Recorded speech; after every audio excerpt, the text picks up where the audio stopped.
Pernah dengar kasus orang yang sakit karena sistem imunnya menyerang dirinya sendiri? Pernah nggak mendengar cerita itu? Dan cerita itu bukan cerita fiksi, tetapi cerita nyata sebenarnya. Ya, penyakit autoimun itu adalah realiti yang pahit bagi penderitanya. Penyakit ini bisa menyerang siapapun dan faktanya kasus ini terus meningkat. Ada beberapa sumber yang mengatakan bahwa jumlah kasus autoimun itu saat ini di dunia ini adalah 10% dari jumlah penduduk.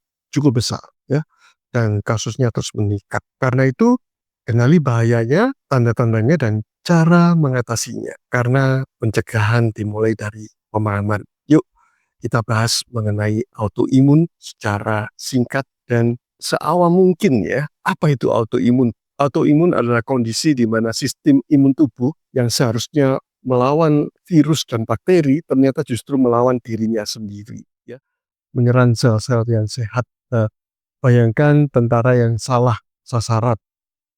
Tujuannya membasmi musuh, tapi ternyata malah menghancurkan markasnya sendiri karena salah sasaran itu. Itulah autoimun, ya, penyakit autoimun.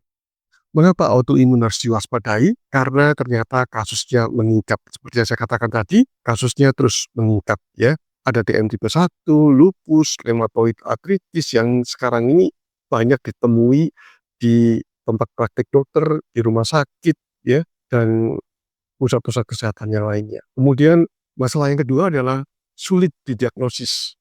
Ya, autoimun ini seringkali menyerupai atau mirip berbagai macam penyakit. Ketika didiagnosa begini-gini banyak sudah mengeluarkan biaya besar, biaya banyak untuk mendiagnosis, ternyata kok bukan penyakit itu ya.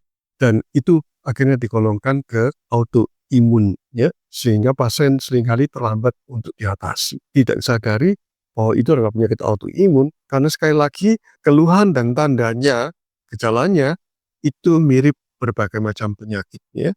Bahkan kami di kedokteran itu, para dokter mengatakan diagnosa sampah pada awalnya. Karena ketika semua tidak sesuai, maka mengarah ke diagnosa autoimun. Karena sangat sulit didiagnosis hal ini. Kemudian dampak jangka panjangnya bisa menyebabkan kerusakan berbagai macam organ. Karena imunnya itu justru menyerang organnya sendiri malahan. Ya, dan menimbulkan kecacatan bahkan kematian yang mungkin pelan-pelan terjadi kematian bila hal itu tidak dikelola dengan baik. Lalu bagaimana autoimun itu bisa terjadi? Penyebab autoimun sendiri masih diteliti terus, penyebab apa sih penyebab pastinya ya. Tetapi ternyata saat ini baru diketahui pencetusnya saja ya. Ada faktor-faktor yang mempengaruhi terjadinya autoimun. Pertama adalah faktor genetik. Kalau keluarga memiliki penyakit autoimun, maka kemungkinan keturunannya juga akan memiliki penyakit autoimun ya. Kemudian faktor lingkungan. Nah, ini yang juga sangat parah juga ya. Polusi, bahan kimia, infeksi atau bakteri tertentu juga bisa menimbulkan autoimun. Paparan polusi kan kita tidak bisa menghindari terutama di perkotaan ya. Kemudian paparan kimia bahkan sampai pada makanan pun juga ternyata mengandung kimia-kimia yang berbahaya bagi tubuh kita yang tanpa kita sadari masuk ke dalam tubuh ini. Itu adalah faktor lingkungan. Kemudian faktor yang ketiga adalah gaya hidup yang tidak sehat. Diet tinggi gula atau karbohidrat itu juga memicu terjadinya autoimun.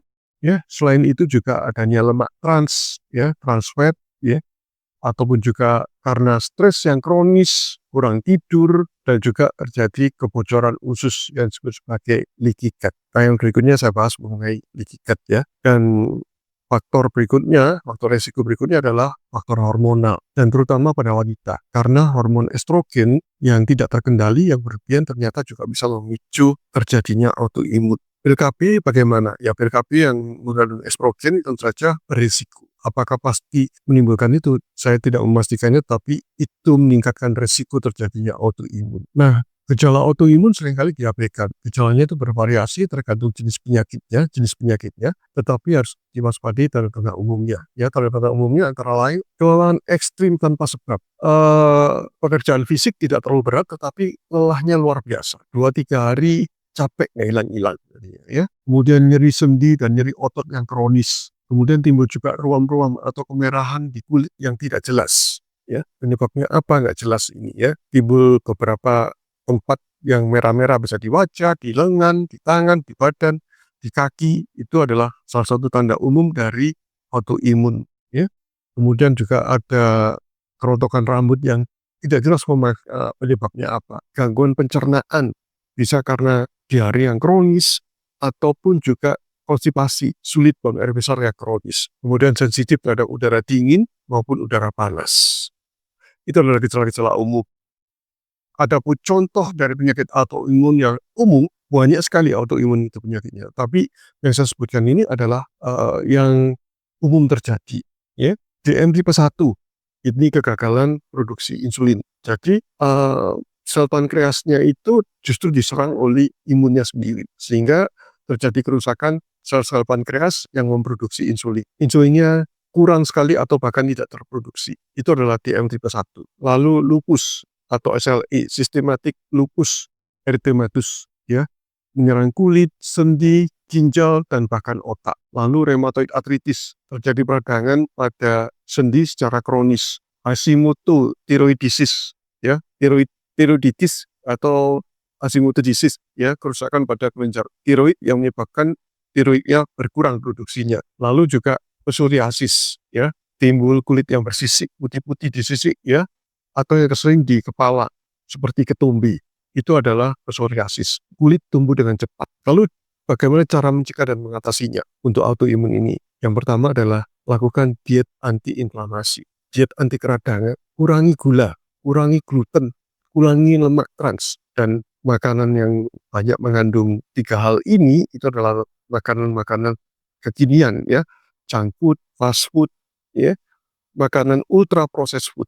Makanan yang diproses, semakin panjang prosesnya semakin berisiko menimbulkan keradangan, ya. Perbanyak omega 3 seperti ikan, alpukat, kemudian sayuran hijau, ya. Konsumsilah sebanyak mungkin hal itu. Lalu lakukan juga, nah ini yang sering saya lakukan, ketofastosis, ya. Diet keto, diet rendah karbohidrat, karena karbohidrat yang tinggi justru memicu keradangan, kan. Kemudian lakukan intermittent fasting. Dengan melakukan intermittent fasting ternyata bisa menekan keradangan di dalam tubuh ini. Keradangan yang rendah ini justru akan menenangkan autoimun yang terjadi dalam tubuh seseorang, ya, membantu mengurangi keradangan secara kronis dan juga memperbaiki kesehatan usus ketoplastosis ini.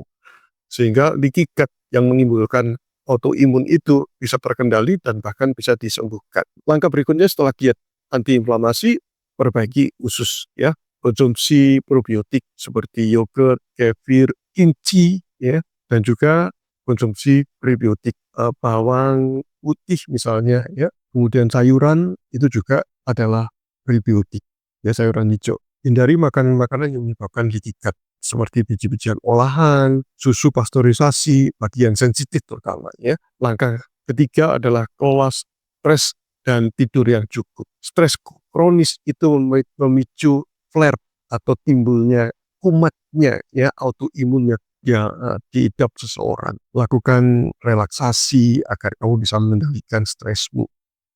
Tidur cukup 6-8 jam per hari untuk regenerasi sel dan juga mengurangi keradangan di dalam tubuh bagi penderita autoimun. Detoksifikasi lingkungan juga itu. Kurangi paparan terhadap racun, ya.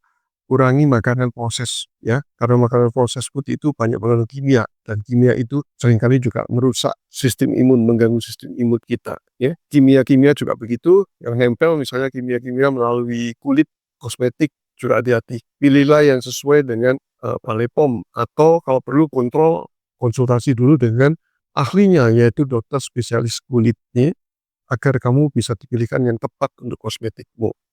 Hindari berbagai macam penyakit zat-zat kimia, ya. Salah satunya vape, ya, rokok elektrik itu juga berbahaya nantinya. Lalu terapi medis. Nah, kalau terapi medis harus konsultasi dengan dokter karena ada obat imunosupresan supaya menekan sistem imun yang berlebihan tadi itu supaya terkendali, ya.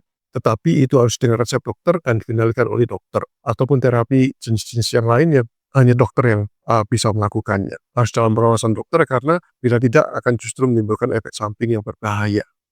Jadi autoimun bukanlah vonis mati, ya, vonis akhir dari kehidupan ini. Tapi dengan pemahaman dan perubahan gaya hidup, pola hidup yang baik, kita bisa mengambil alih kendali terhadap autoimun ini supaya kamu tidak terhindar dari masalah autoimun. Ya, bagi kamu yang sudah memiliki atau mengidap autoimun. Karena itu kendalikan mulai dari piringmu. Dietlah yang antiinflamasi, salah satunya itu fastosis, ya. Kemudian pola tidur yang baik, manajemen stres yang baik, itu lakukan. Karena setiap langkah kecil akan berpengaruh besar bagi kehidupanmu, bagi pengidap autoimun. Bila informasi ini bermanfaat bagi kamu, share kepada orang-orang terdekatmu, terutama orang-orang yang menderita autoimun ini, ya.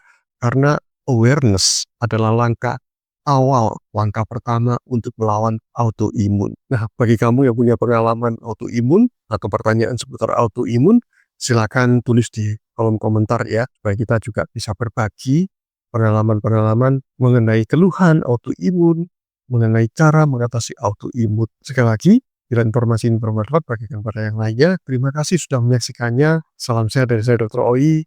Stay healthy. Simak terus tayangan dari Opini saya Dr. Oi ini ya. Ikuti tayangan berikutnya.